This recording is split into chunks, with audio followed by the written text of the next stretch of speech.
ایک نماز گھر کی نماز ہے، اس سے افضل مسجد میں پڑھنا ہے، اور مسجد سے افضل کعبے میں پڑھنا ہے۔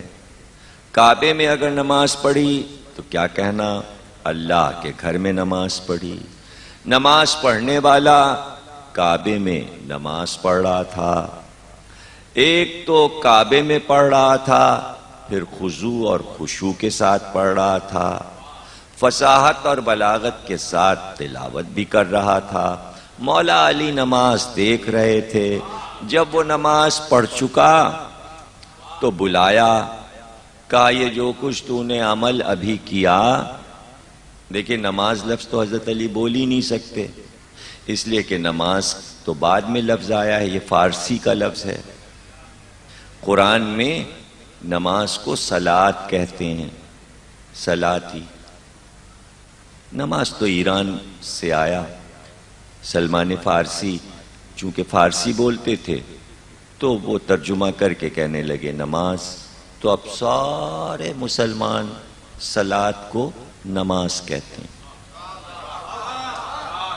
اور نماز بھی جو لفظ ہے وہ دو لفظوں سے مل کر بنا ہے، ایک نم اور ایک آز۔ نم اور آز، پارسی لوگ جب اپنے آتش کدے کے سامنے بیٹھ کے روتے تھے تو اس عبارت کو کہتے تھے نم آز۔ آز کہتے ہیں آگ کو، نم کہتے ہیں آنسوؤں کو۔ تو وہ یہ کہتے تھے کہ ہم اپنے نفس کی آگ اپنے آنسوؤں سے بجھاتے ہیں۔ نماز کا ترجمہ ہے نفس کی آگ کو آنسوؤں سے بجھانا۔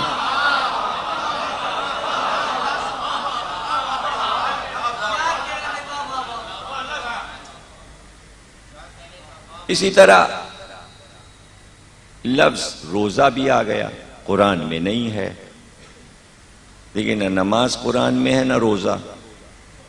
صلاۃ ہے اور صوم ہے، صوم و صلاۃ ہے قرآن میں، نماز روزہ قرآن میں نہیں۔ تو جب نماز اور روزہ قرآن میں نہیں تو آپ یہ کیسے ہم سے کہتے ہیں عزاداری قرآن میں دکھاؤ؟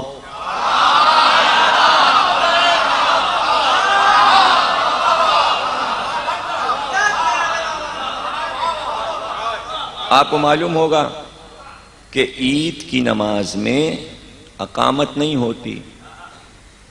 ہوتی نا، تو کیسے پکارتے ہیں؟ الصلاۃ، کئی بار پکارتے ہیں؟ ہاں دیکھیے ممتاز صاحب نے صحیح جواب دیا، یہ پڑھتے ہیں عید کی نماز 3 بار وہ پکارتا ہے الصلاۃ الصلاۃ الصلاۃ، رک رک کے، ٹھہر ٹھہر کے، تاکہ جو وضو بھی کر رہے ہیں وہ بھی آ جائیں، پہنچ جائیں سب لوگ۔ ایک ہی نماز ہوتی سال میں ایک بار، چھوٹ گئی تو چھوٹ گئی جماعت کے ساتھ۔ تو یہ نہیں کہتے نماز، یہ کیوں نہیں کہتے؟ النماز، یہ کیوں نہیں کہتے؟ بھائی جو قرآن میں لفظ ہے وہ کہیں گے نا، جو حکم الہی ہے، یہ تو آپ نے نام رکھا ہے۔ تو بہت سی چیزوں کے نام مسلمانوں نے بدل دیے اور اس کی عادت ڈال لی، اس پہ کوئی اعتراض نہیں کرتا کہ یہ کیا ہے، یعنی دین میں اپنی مرضی کیسے شامل ہوئی ہے۔ کیوں نہیں سب بولتے کہ ہم صلاۃ پڑھنے جا رہے ہیں؟ یہ کیوں کہتے ہیں نماز پڑھنے جا رہے ہیں؟ دیکھیے اچھا خاصا لفظ تھا خدا حافظ، ان کا یہ فارسی اور عربی کا جوڑ نہیں ہے، خدا فارسی ہے، حافظ عربی ہے، تو پوری عربی بولیے۔ تو اب ٹی وی وغیرہ پہ کہتے ہیں اللہ حافظ۔ اب خدا حافظ کا جو حسن ہے وہ صحیح ہے کہ اللہ کا نام عربی والا آ گیا، تو جب آپ نے اس کا ترجمہ عربی میں کر لیا خدا حافظ کا اللہ حافظ، تو اب یہاں نماز کو بھی ہٹائیے اور صلاۃ بولا کیجئے، عادت ڈالیے۔ اب یہ چھوڑیے نا فارسی والے، سلمان فارسی والے، اب ان لفظوں کی کیا ضرورت ہے؟ جب سلمان فارسی نہیں ہے تو ان کا لفظ کیوں استعمال ہو؟ لیکن باہر سلمان فارسی تمام فرقوں سے اپنا لفظ منوا گئے. تو جو اپنا لفظ منوا لے وہ محبت اہل بیت کیسے نہیں منوا سکتا ہے؟ یہ تو اپنی اپنی بات ہوتی ہے منوانے کی.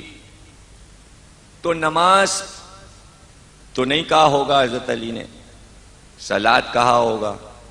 تو کہا یہ ابھی جو تو نے اللہ کی عبادت کی اور صلاۃ کو ادا کیا، تو یہ بتا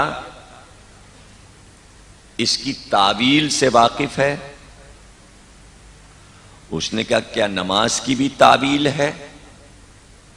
تو حضرت علی نے کہا حضور پہ کوئی تنزیل ایسی نہیں ہے جس کی تعویل نہ ہو. اب آسان کر دوں میں تنزیل و تعویل کو تاکہ بچے بھی سمجھ لیں. حضرت علی نے کہا کوئی ظاہر میرے نبی پہ ایسا نہیں ہے جو نازل ہوا ہو اس کا باطن نہ ہو.